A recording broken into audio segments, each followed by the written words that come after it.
Sexta-feira 13 no mercado de ações. Tudo cai nos Estados Unidos, o dia foi ruim na Europa e está bem ruim aqui no Brasil. A gente fechou bem próximo de 1% de queda. A gente está ainda com muitas preocupações evidentes de um mercado cauteloso com o desenrolar da guerra e os efeitos para o Brasil.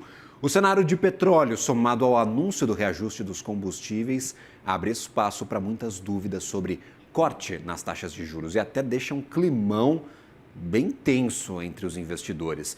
Os juros futuros, por exemplo, operam em alta firme nesta sexta-feira. Estão pressionados nas negociações, com altas que vão de 2% até 3% nos contratos até menos líquidos. Para entendermos melhor este movimento, a gente conversa agora com nossa analista, Lucinda Pinto. Seja bem-vinda. Uma ótima tarde a você, Lucinda. Talvez o medo é a sexta-feira 13 que está abraçando o mercado, ou não, ou tem tensão real e que deve continuar por estes próximos dias? O que dá para a gente ler desta sexta-feira tão tenebrosa?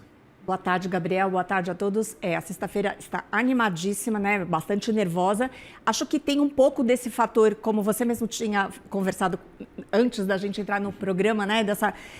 Desse movimento dos investidores se anteciparem ao fim de semana. A gente não sabe o que vai acontecer, a guerra continua, os mercados param, mas o conflito permanece, então tem naturalmente já um movimento de mais cautela, mas realmente parece que o mercado está colocando mesmo no seu preço essa ideia de que esse conflito, essa guerra pode durar mais tempo e pode ter uma consequência mais efetiva sobre a oferta de petróleo.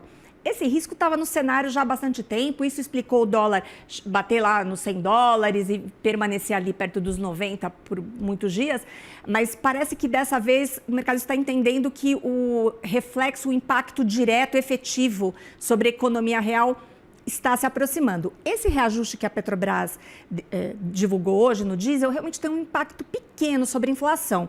Eu vi ali as contas dos economistas, o impacto direto do aumento do diesel é bem marginal. Aí tem os efeitos secundários que o frete fica mais caro, o preço dos alimentos também aumenta e mesmo assim a estimativa é que seja algo como 0,10 pontos sobre a inflação do ano. Não é tão gritante. A questão é que a defasagem do diesel continua. Então, olhando para o histórico de comportamento da Petrobras até aqui, é muito possível que daqui uns dias a gente tenha um novo reajuste. A gente não pode descartar, aliás, não se descarta de forma alguma essa hipótese.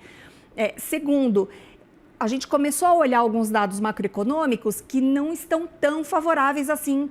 Não é tão óbvio começar um corte de juros ali de 0,5 ponto percentual como se imaginava. Você fala o IPCA que a gente recebeu, que mostrou 0,7% de inflação em fevereiro, puxada por serviços ainda subjacentes, ruim esse dado. Exato, e o número de vendas no varejo hoje, que também surpreendeu, vendas do varejo restrito, inclusive a expectativa era de uma retração e veio um crescimento agora no mês de janeiro.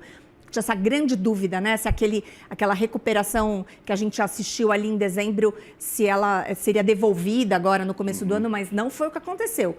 E os analistas eles estão atribuindo esse resultado, tanto da inflação de serviços quanto consumo mais forte, a isenção de imposto de renda ali para quem recebe até R$5.000, quer dizer, uma injeção efetiva de recursos na economia, isso está sustentando a atividade. Então, juntando tudo isso, muita dúvida sobre o que vem pela frente sobre petróleo, efetivamente um aumento do preço do diesel, uma possibilidade de, em algum momento, haver um reajuste do preço da gasolina. Se essa situação perdurar por muito tempo, a Petrobras não vai poder segurar.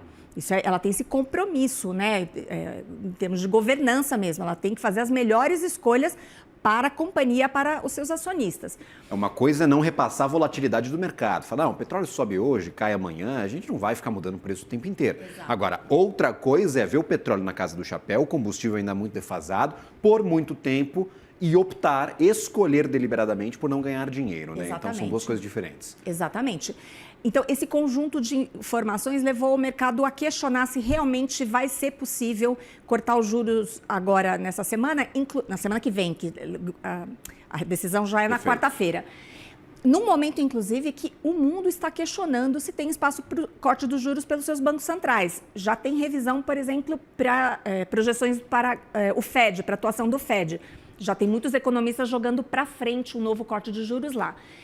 Diante disso tudo, o que o mercado fez? Ajustou suas posições ali no mercado de DI.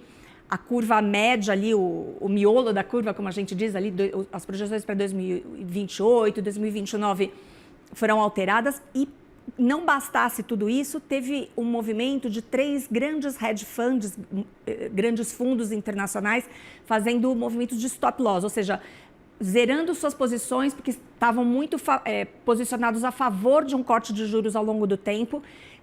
Com essa dúvida, o mercado não atesta, né, essa projeção, e essas posições estavam acarretando perdas para esses hedge funds, eles zeraram essas posições e isso agravou o movimento.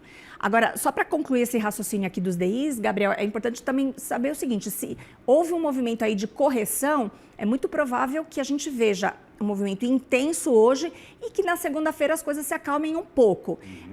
O que a gente está assistindo hoje na telinha de DIs muito altos...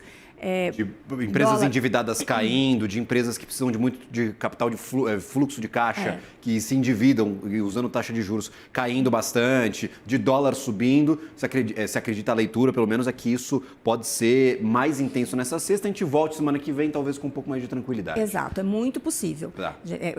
Crises em geral são assim, né? O movimento ele não fica continuamente negativo. Você tem picos de ajuste, de piora de preços por conta dessas correções de posição, depois as coisas agora se acalmam. Mas o cenário